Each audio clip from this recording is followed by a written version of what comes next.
All right, let's dive into a case that is, and I'm not exaggerating, an absolute giant in Indian environmental law. MC Mehta versus Kamal Nath. Now, if you're studying for your law exams, this is one you've got to know inside and out. It's not just another case, it's the judgment that basically created a powerful legal shield for our natural resources by introducing something called the doctrine of public trust. So, what's fascinating is that this whole legal battle didn't kick off in a fancy courtroom. Nope, it started right here with a newspaper article. The Supreme Court of India actually took what's called suo motu cognizance, which basically means it decided to act all on its own, just based on this report from the Indian Express. The headline was a bombshell. It claimed that a private motel, which had some pretty serious connections to the then-minister Kamal Nath, was literally using bulldozers to change the course of the mighty river Bias, all for its own benefit. Okay, so to really get to grips with this, especially for your exam prep, here's our game plan. We're going to start at the beginning with the river itself. Then we'll look at exactly what the motel did. We'll figure out the central legal question the court had to answer. Then we'll unpack this super important doctrine of public trust. And finally, we'll get to the verdict and talk about why this case still matters so much today. So let's set the scene. We're in the stunningly beautiful but also very ecologically delicate Kulu Manali Valley. The main character in our story isn't actually a person. It's the river BS. And the company at the center of all this drama? A place called Span Motels Private Limited. Here are the official details. You'll definitely want these for your notes. The case is MC Mehta versus Kamal Nath. The petitioner is the famous environmental activist MC Mehta, who's basically fighting for all of us. On the other side, the respondents are Kamal Nath and Span Motels. And the main issue, the reason we're all here, is the encroachment on and diversion of the river Bias. So, how did the court go from just a newspaper article to this landmark verdict? Well, it didn't just take the journalist's word for it. The court basically put on its detective hat. It started digging, piecing together this incredible trail of evidence from government files, official letters, and, you won't believe it, from the motel's own words. And what they found was pretty shocking. First, the company had allegedly just taken over a massive chunk of protected forest land. Then, it seems like this illegal land grab was made official after the fact through a government lease. But the most outrageous part? They were accused of using heavy machinery to physically change the flow of the river Bias itself, just to keep their motel from getting flooded. Now this timeline is absolutely crucial, so pay close attention. You see the motel trying to get this land from 1988 onwards. Then, boom, November 1993. The key approval comes through from the Central Ministry of Environment and Forests. And guess who was the minister of that department at that exact time? Kamal Nath. The lease is signed soon after. You know, this timing wasn't just a small detail. It became a huge focus for the court. This is just wow. This is a quote from the motel itself, from their own letter. Back in 1989, years before they even got the lease, they're admitting in writing that they built extensive stone, cemented, and wire-meshed embankments. It's basically a written confession that they were doing major construction on land they didn't even own yet. And it didn't stop there. 2 years later, they wrote again. This time, they said they were compelled to build these structures and were even suggesting a land swap. This shows a clear pattern, right? First, you encroach and build whatever you want, and then you try to get it legalized later. This wasn't some mistake. It was their whole strategy. And here it is. This is the moment the Supreme Court just comes out and says it. The judges looked at everything, the timeline, the letters, who was in charge, and connected all the dots. They point out that Kamal Nath was the minister when the approval happened, and then they drop this bombshell line. Surely it cannot be a coincidence. That's the court itself pointing out a massive potential conflict of interest. It's one of the most powerful lines in the whole judgment. Okay, so the facts are laid out. We have the encroachment, the construction, the river being moved, and a lease that looks really suspicious. With all of that, the court had to tackle a really fundamental legal question. This was way bigger than just one motel. This was about the government's power over our entire environment.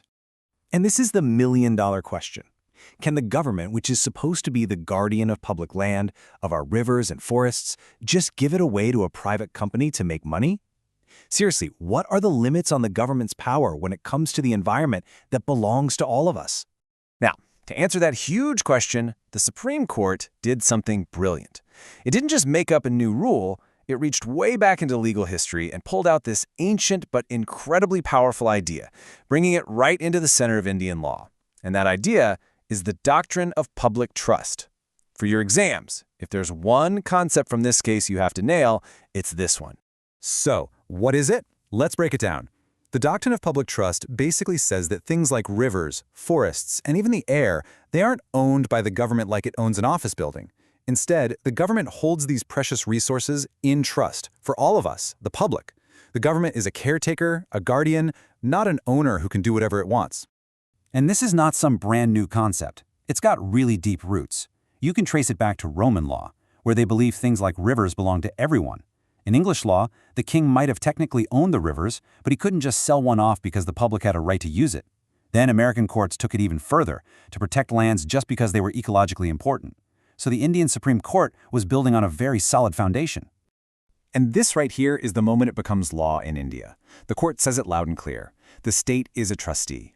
This isn't just a nice idea or a moral suggestion. The court calls it a legal duty. That one statement completely changes the game. It transforms the government's relationship with the environment from one of total power to one of total responsibility. Let's really look at the difference this makes. If the government were an owner, it could pretty much do what it wants. Sell a forest, lease a riverbank to the highest bidder.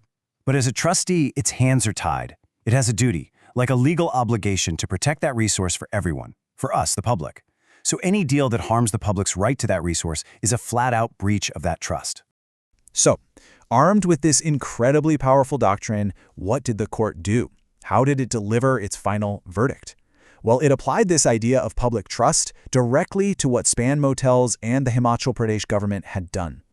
The court's decision was crystal clear. It found that by giving a lease for this fragile forest land right on a riverbank to a private company for its business, the Himachal Pradesh government had committed a clear and obvious breach of public trust.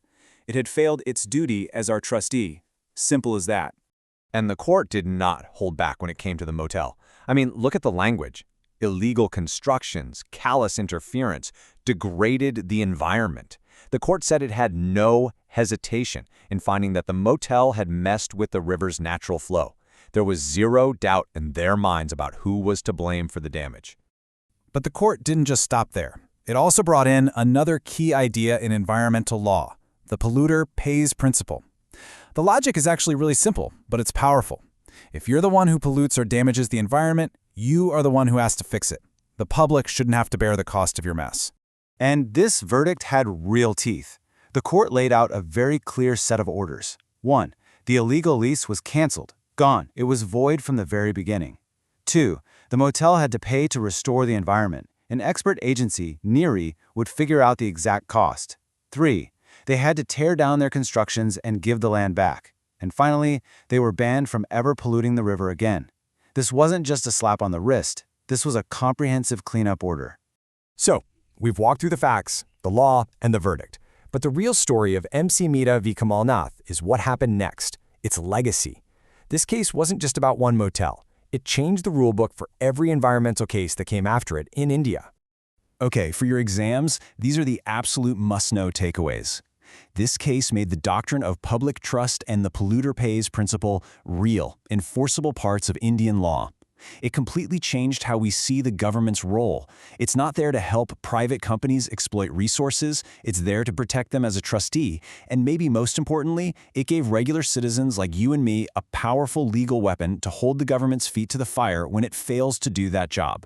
And that leaves us with one final big thought to chew on. The court was very clear about the state's duty as a trustee. But every trust has a beneficiary, right? And in this case, that's us, the public. So, as we wrap this up, think about it. If the government is the trustee, what does that make our duty as citizens? What's our role in all of this? It's a question that takes this landmark case out of the law books and puts it right into our own hands.